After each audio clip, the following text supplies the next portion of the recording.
ओम साई राम। आप सभी को मेरे चैनल आवर साई कृपा में स्वागत करती हूँ। मार्गशीर के अगहन के महीने में जो हर गुरुवार उड़ीसा और उड़िया घरों में मनाए जाने वाला बहुत ही पवित्र पर्व है। माणवसा गुरुवार या स्वयं माँ लक्ष्मी को प्रसन्न करने का विधान है। तो आइए हम जानते हैं इस वीडियो में कि यह व्रत कैसे करनी है और इसकी संपूर्ण पूजा विधि और इस व्रत में हमें क्या करना चाहिए और क्या नहीं करना चाहिए। तो चलिए जानते हैं कि इस गुरुवार को कैसे पूजा करें और कैसे उद्यापन करें।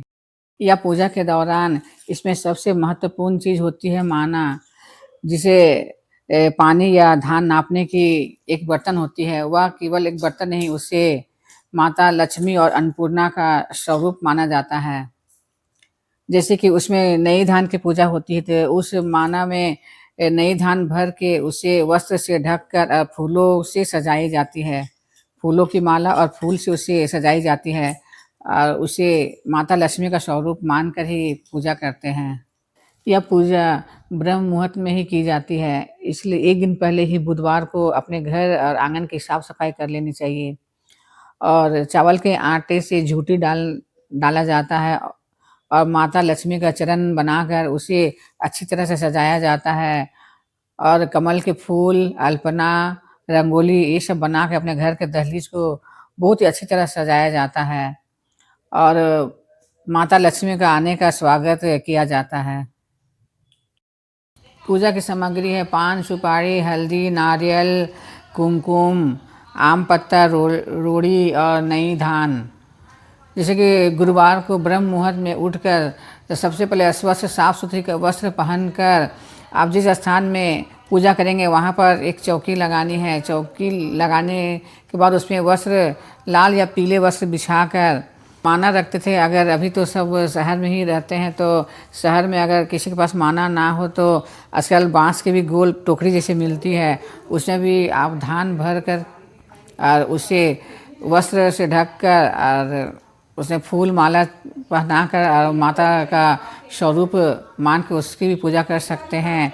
और नहीं तो नारियल कलश में नारियल लगाकर और उसमें वस्त्र पहनाकर, चुंदरी या वस्त्र पहनाकर उसे फूल माला पहनाकर उसे भी माता लक्ष्मी के स्वरूप मान कर पूजा कर सकते हैं। कलश लोटा रख सकते हैं। लोटा में मूली धागा बांध दीजिए, उसमें आम पत्ता और जल भर के जल में अक्षत, फूल, सुपारी डालकर एक ठो सिक्का डालकर उसको आप स्थापित कर सकते हैं कलश में। कलश या आप तो दीप का भी कलश बना सकते हैं, नहीं बनाइए, नहीं तो नारियल भी उसमें रख के आप कलश का पूजा कर सकते हैं। शुरू करने से पहले हाथ में अक्षत फूल लेकर संकल्प कीजिए माता लक्ष्मी से कि जो व्रत हम कर रहे हैं वो पूरा निर्विघ्न अच्छी तरह से पूरा संपन्न हो जाए और फिर हर गुरुवार को फिर आप उसी तरह पूजा करिए। कुमकुम लगा कर, जैसे कि हम लोग पूजा शुरू करने से पहले भगवान गणेश का पूजा करते हैं तो एक सुपारी पान का पत्ता में रख कर भगवान गणेश को मान कर उसे पूजा कर सकते हैं। किसी पूजा करने से पहले भगवान गणेश का पूजा करना चाहिए। एक पान पत्ता में एक सुपारी रख कर भगवान गणेश मान कर ही उसकी पूजा करनी चाहिए। उसे चंदन का तिलक लगाकर दीप और धूप जलाकर पूजा कीजिए और फिर माता लक्ष्मी को जो भी नवेद पीठा और फल जो भी है आप उसको भोग लगाइए। लक्ष्मी का पाठ करिए, लक्ष्मी पुराण हो या और कोई भी पाठ होती है माता लक्ष्मी का, उसे करना चाहिए। फिर अंत में फिर आरती करनी चाहिए। और इस गुरुवार को एक महीने का जो गुरुवार होता है, इसमें ना 5 गुरुवार पड़ा है, 5 गुरुवार को करके और अंतिम गुरुवार को उद्यापन करनी चाहिए। जैसे कि पहला दिन से बहुत कोई होते ऐसे करते हैं कि पहला दिन माता को जब बैठाते हैं तो उस दिन से 1 महीना तक अपने घर से किसी भी अन्न को बाहर जाने नहीं देते। जैसे कुछ पका हुआ हो या पैसा या और भी कुछ किसी को देनी नहीं चाहिए। और बहुत लोग हैं कि जैसे गुरुवार को व्रत करने के बाद शुक्रवार को सुबह स्नान करने के बाद उससे विसर्जन कर देते हैं, उठा देते हैं।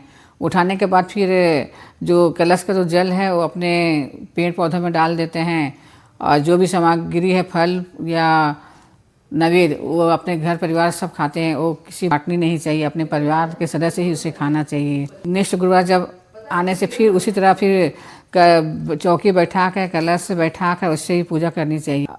कहा जाता है कि गुरुवार के दिन अपने घर से किसी को भी पैसा हो या अन्न हो, ये सब किसी को भी नहीं देनी चाहिए। व्रत और नियम, यह व्रत केवल गुरुवार को ही रखा जाता है और जो भी व्रती रहती है वे एक ही टाइम सात्विक भोजन करते हैं बिना लहसुन प्याज के, या अपने सामर्थ्य के अनुसार फलाहार भी रखती है। और अगहन महीने के जितने भी गुरुवार है जो करती है उसके घर में सुख समृद्धि धन धान्य बना रहता है। जो भी व्रती इस माता लक्ष्मी का व्रत कर रही है, कमेंट में जय माँ लक्ष्मी अवश्य ही लिखिए। इतने कहकर मैं अपनी वीडियो समाप्त कर रही हूँ। जय साई राम।